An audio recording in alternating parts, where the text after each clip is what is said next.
they wanted us to try to identify them in such a way that they would qualify for long-term Social Security disability. Now, What? Yeah.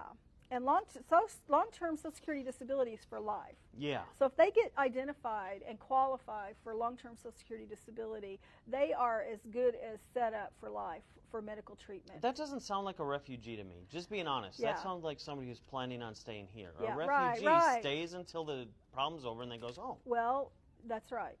And so they instructed us to try to identify, to try to get the client, because once they arrive here, they're now called clients. They're called clients. Yeah. Okay. Because clients pay. Sure. See? Sure. I'm starting And to so, see where this is leading here. So they told us that we needed to talk to the client and ask them if they'd had any headaches, recurring headaches, or any lower back problems. Excuse me, anything that would qualify them for Social Security long-term disability. Wait. So let me get this straight.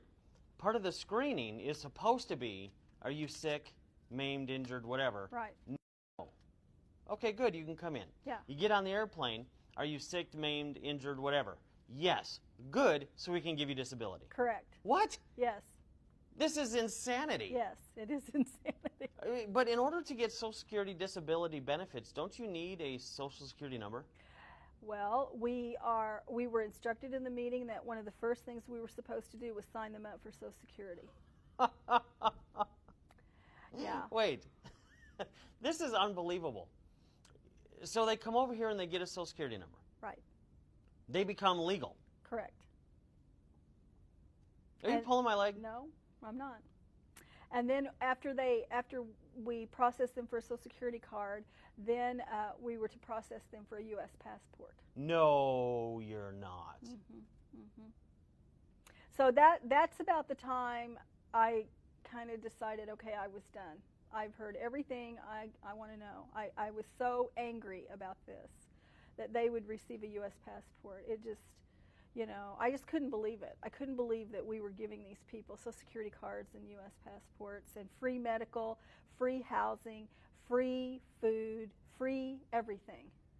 Yeah, but the thing that bothers me, because the food we can recoup from, and the money irritates me, but we can earn it back and we can stop the program or whatever it is. Mm-hmm. But once you give somebody a Social Security number, mm-hmm. and you give them what's considered globally the golden ticket, which is a U.S. passport. Right. That right. is beyond comprehension that we're doing this. That's right. Do bureaucrats know this is happening? Well, interestingly enough, no, they don't.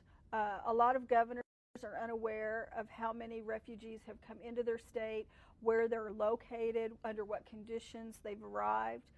And I believe this is intentional. Now, we do know that the governor of Texas and the governor of Tennessee have both stopped this, and they're refusing to take any more refugees. In fact, the federal government has filed a lawsuit against both of those states because they're refusing to take any more refugees. How dare you keep your people safe? Right. But, okay, so let's just say all the states are saying we want to pull out of this refugee resettlement program mm-hmm. from the federal government. Then they're fine, right? There's no other way the refugees are getting in? Well, no. The state can assert that they no longer want to receive refugees, and then the federal government says, all right. And so then they start implementing a program called the Wilson Fish program. And Wilson Fish simply bypasses the sovereignty of that state. In other words, the state no longer processes the refugees. That means, in plain English, you no longer get to know how many are coming in, when they're coming in, where they're going, how much money is being spent on them, whether they're diseased or not diseased. You've lost all control over the entire situation, and as a sovereign state, you've relinquished that. And so Wilson Fish comes in then, and all of the federal monies that are set aside for this program bypass the state and go to third-party entities. And that would be something like Catholic Charities or Jewish Vocational Services. So it would bypass the state entirely, and they would take over the entire process of processing the refugees. That's crazy. It is crazy. And as a U.S. citizen and as a citizen of the sovereign state of Missouri, I am not in favor of that.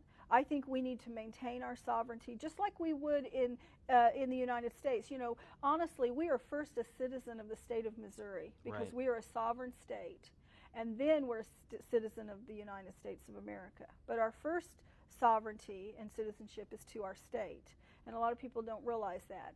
So, in order for us to maintain the health and welfare and the security of our borders, we must know who's coming and going. Yeah, you have to. Right. You have to. And FUNU doesn't work for me. FUNU doesn't work for me either. And giving them a Social Security number and a passport actually makes this problem worse, not better. Correct. Have we been placed at risk? I mean, you mentioned that this is an invasion. Mm-hmm. Are we at risk? I believe we are at risk, Josh, because when they come in, we're urged to compatriate them with fellow refugees, those who have come in before them. We are urged to locate other communities of refugees from the same country of origin, the same language, the same culture as those who are arriving. And so when they come in, you know, and we have had Syrians come in, and we know Syrians are on the list of those 7 countries that have been banned. And so we've received Syrians here in Missouri. Even after the ban? Yes. What? Mm-hmm. Mm-hmm. Yes.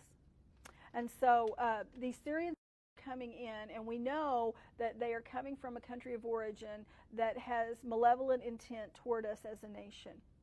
And we now know they're not being vetted, and we now know that not only are they coming from a malevolent country, or a country that has malevolent intent, and we now know they're not vetted, we're giving them support, and we're giving them a passport. What name do they put on the passport if their name on the thing is FUNU? I don't know. Can they just pick a name?